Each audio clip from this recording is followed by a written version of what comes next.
Hey guys, it's Eric from Sensory Dad, and week one of our adjusted uh, exercise regimen. And obviously we talked about this to go with a sustained energy release for the throughout the entire day for Leo and Luke was a success. I don't know if you can see this, but you see all the smiley faces. We got 4 out of 5 smiley faces. Now, Luke, I'm talking about the younger one, had ridiculously rough sleep the entire week. Couldn't really correlate to what it was. I mean, I know, we had our regular karate schedule, we had our regular um, games for Leo for soccer, and you guys obviously saw the great job he did it. Leo did it soccer. Luke had great times there too and was behaving. It's a little loud here right now if the kids come running up. The boys are downstairs doing their after school wall climbs and exercise stuff. And then we're going to go out to the field and do some soccer drills and practice. But really pleased with the results. Leo had 4 out of 5 green days. The green days, obviously, to where it's an equilibrium. It's as good as you should be. You didn't go above and beyond excellent, but you never dipped down. He dipped down one little notch this week to, I believe they call it yellow. So that's the day he had the great soccer game and the exceptional night. So really pleased with the way the week went. Both boys 4 out of 5. Great days at school and good afternoons. Now last night, Leo had a green day at school, and then fatigue started to set in because we did do soccer after school. We did our after school workouts and stuff like that.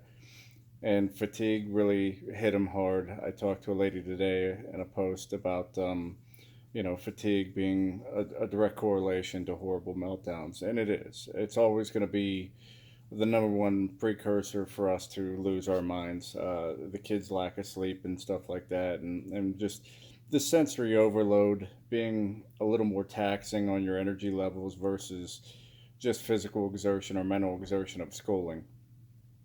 That's the way it always seems to be with these sensory kids that I've seen. So I'm just, really good week that, went down. We may go on a little trip to the city this weekend. We're thinking about doing that.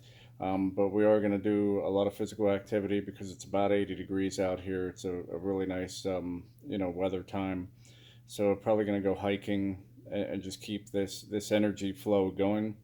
It's been really positive. I got to tell you a story that, so after the great soccer game and all the accolades that he got for his play and everything from his coaches and other parents and teammates and stuff, it's almost like he turned the corner on almost like a leadership role.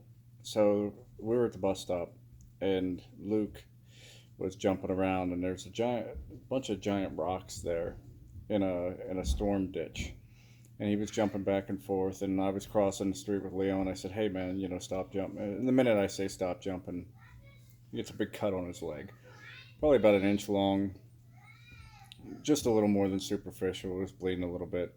But long story short, he's flipping out and crying, and his older brother says to him, puts his arm around him, says, "It's going to be okay, Luke. You don't have to cry."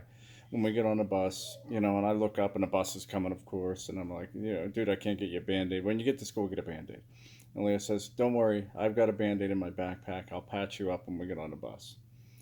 So just that exceptional behavior, was something that I don't think he's very caring, don't get me wrong, but I don't think we'd see him. He took it out of my hands. He took it. He took the situation out of my hands, took control of it, and said, "I have this covered.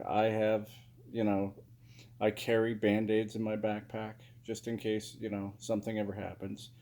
I'll patch you up." And he explained it to him, and Luke stopped crying and knew that Leo had it handled, and they went on the bus. They got off the bus in the afternoon, and I was there to get him. And he comes walking off, and Luke says, "Hey, look, I still got the band aid that Leo got me, and my cut doesn't hurt anymore." So it was just good to see them connect, and for what it's worth, that led to, basically a day and a half of them not fighting each other.